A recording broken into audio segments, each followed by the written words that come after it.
Армысыздар, қалың елім қазағым, армысыздар барлық бізді қолдаушы рухани тілектес, ниеттес үлкен күші. Америка Құрама Штаттарының астанасы Вашингтон шаһарынан баршаңызға сәлем беріп тұрмыз. Алдарыңызда Серікжан Біләшұлы. Қарбалас болғандықтан жұмыстарымыздың жағдай туралы сіздерге баяндама жасауға әлі үлгермей жатырмыз. Бейресми кезігулер мен ресми кезігулер басталып кетті. Құдай қаласа бүгін түстен кейін, осы шамалы бір сағаттан кейін Американың Стейт департаментінің адамдарымен кездесеміз. Стейт департаменті. Яғни, былайша айтқанда Американың үкіметінің адамдарымен жүздесеміз. Бұл жүздесуде Қазақстан үкіметінің маған іздеу жариялау туралы, тағы іс қозғау туралы, тағы басқа адамды құқықты қуғындау, туыс-туғандары Қытайда қамалған кісілердің жаңағы, мысалы, туыс-туғаны Қытайда қамалған кісілерге Қазақстан үкіметі тарапынан жасалған қысымдар туралы мәселе көтереміз. Бұл жерде жаңағы пикет чапалардың толық аты жөндері, Қалида Ақытқан, Тұрсын апа, жаңағы Бикамал Кәкен, кім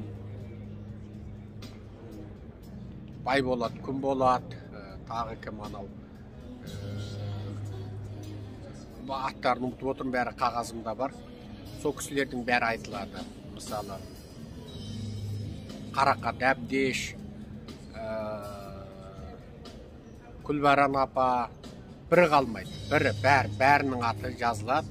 Және олардың тұтқындалуы, мысалы, Гаухар Құрманәлиева, тағы басқа осы сияқты Жеңіс Сарқан, осы сияқты барлық адамдардың мәселесі айтылады. Енді қазір осы әлгінде ғана мынау Вашингтонда бір қонақ үйден бір қонақ үйге шапқылап жүріп, бір мекемеден кездесіп отырмыз. Міне таңбозынан бәрімен.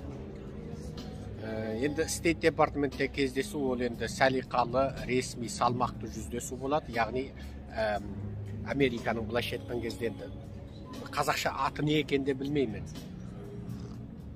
Стейтіңіз штаттық өкімет. Штаттық өкімет. Бүкіл Американың өкіметі. Сол Стейт департаментпен кездесеміз. Енді кейбір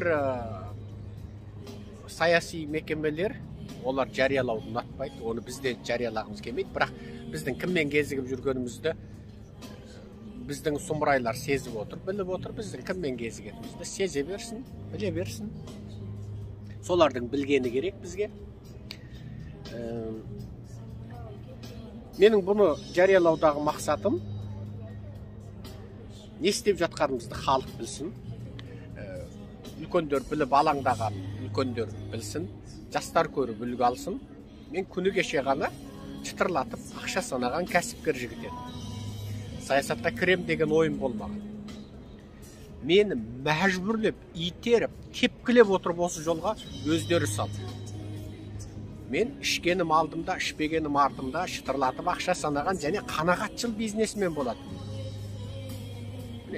Бір жылда бірнеше соғым сойып ап, бүкіл ел жұртты мен жеп, туыс-туғаныма қарайласып, жерлестерім, үйімде дегенің 2002 жылдары 40 оқуға тапсырғалы келген талапкер жататын. Астанадан командировкадан келсем, үйдің іші деген дем сасып, шуаш сасып кеткен. Анау кіреберістегі анау коридорға дейін жатқан, кухняға жатқан енді, әжетханаға жатпаған. Болмаса әжетханама да сиятын еді, 3-4. Ал осының бәрі неменеге айтып отыр? Біз жай адам едік.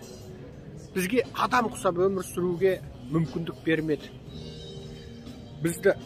Біздің адам құсап өмір сүруімізге мүмкіндік бермеді. Сосын амал жоқ осыған кеттік. Сондықтан мен жастарға айтам, саясатқа кіресіңдер. Саясатпен қорадағы қой айналыспайды. Саясатпен сиыр қорадағы сиыр, ит қорадағы ит, тауық қорадағы тауық, есек қорадағы есек қана айналыспайды. Мен саясатқа кірмеймін деген оттаған сөз. Мен саясатқа кірмеймін, саясатта нем бар деген оттаған сөз. Сен адам болып дүниеге келгеннен бастап сен саясаттың ішіндесің. Сен адам болып дүниеге келгенде жоқ, мен дүниеге келмеймін деп кетіп қала алмайсың ғой. Сен дүниеге келгеніңді өзің де білмейсің. Еш ақылыңды білмей дүниеге келесің. тура сол сияқты мен саясатқа кірмеймін деген ол оттаған әңгіме. Саясатқа кірмеймін деген ол жындының сөзі, ол есалаңның сөзі, ол мақұлықтың сөзі. Ол мен саясатпен араласпаймын, саясатта қақым жоқ деген ол құлғұтанның сөзі, ол көкмей тобырдың сөзі, ол жынды адам болып туылған екі аяқты есектің сөзі ғана. Сондықтан саясатқа кіру керек барлық адам. Себебі сенің жақсы өмір сүресің ба, жаман өмір сүресің ба, сенің денсаулығың қалай, сен мемлекеттің ақшасымен жаңағы қоғамды қамсыздандыруың қалай, балаң қалай, ұрпағың қалай. Don't touch it, my friend, don't touch it. I didn't stop. Yeah, didn't you see my bucket? Yes, I'm waiting here. Put it back. Thank you very much. Сондықтан бәрін кір. My bag still here. Okay.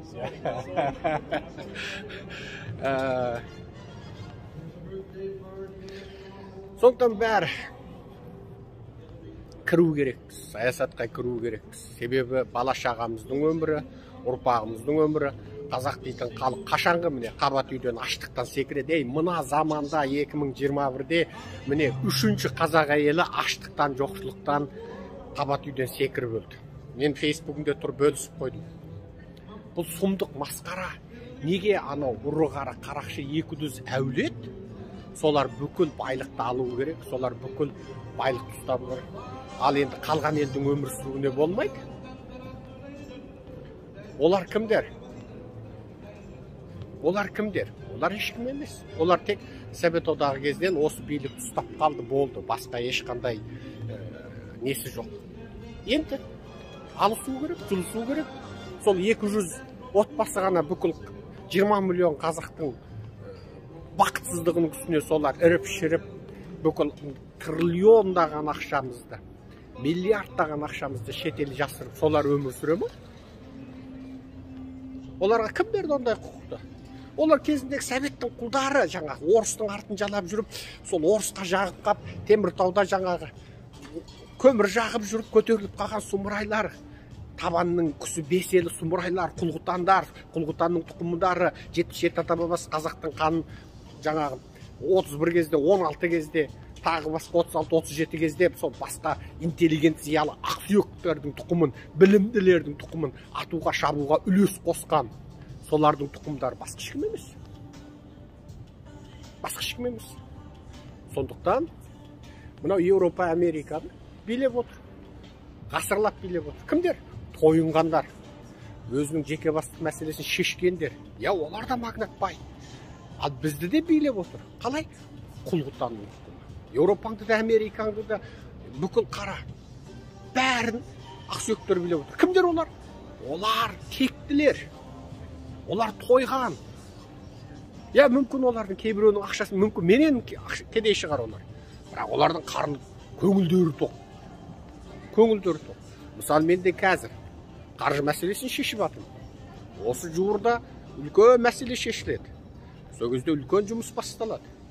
Сондықтан бұл жерде мен сол үлкен жұмыспен мен тоқал алайын, кәтеш сағайын, қымбат көлік мініп, $1,000,000 көліктерді мініп атақ шығарайын деп тұрған жоқпын. Холливудтың жұлдыздарымен бір түніне бәленбай $100,000 төлеп төсек төсіп болайын деген арманым жоқ, қиялым да жоқ. Маған тегін келіп құшақтасайын десе де жоқ деймін. Неге? Маған бірінші кезекте қазақтың мәселесін шешу керек. Сондықтан қазақтың жігіттері оянайық, жұмысқа кірсек, құқымызды қорғайық. Барлық қазір Қазақстанда жаппай заң бұзушылық жүріп жатыр. Жаппай заң бұзушылық жүріп жатыр. Қандай заң бұзушылық жүріп жатыр? Тұтқындап жатыр, ұстап жатыр, мал мүлкін тартып алып жатыр. Заңсыз түрде айыппұлдар сап жатыр. Анау 100 жыл бұрын сатып жіберген көлігің үшін сенің көлігіңнің салығын төлемедің деген әңгіме айтып жатыр. Соның бәрі заңсыздық, халықты қайшылықта. Сосын көлікке айыппұл, анау мынау бір тағы бірдеңкелер. Бәрі халықты теспей сорудың жұмыстары. Енді не істеу керек? Арыздану керек. Бүкіл Еуропа, Америка, бүкіл батысқа бүкіл ақпаратты жеткізу керек. Болды. Алдымен осы ақпараттық күрес. Сосын ұйымдасу керек, ячейкалар құру керек, жаңа сөйтіп жұмысты бастау керек. Жақсы, аман сау болыңыздар.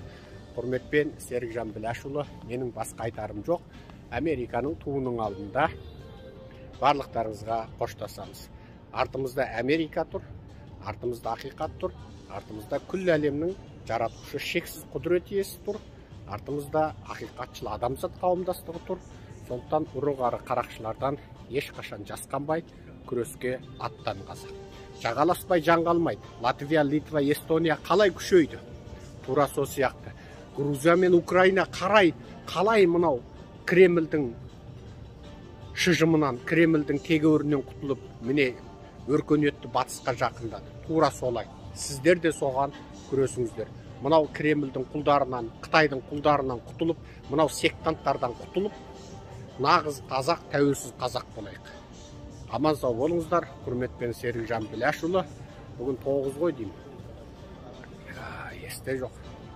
9 декабрь, түскі сағат 1-10 Америка Құрама Штаттарының астанасы Вашингтон шаһарынан Дональд Трумп Интернешнл хотелінен. Сау болыңыздар.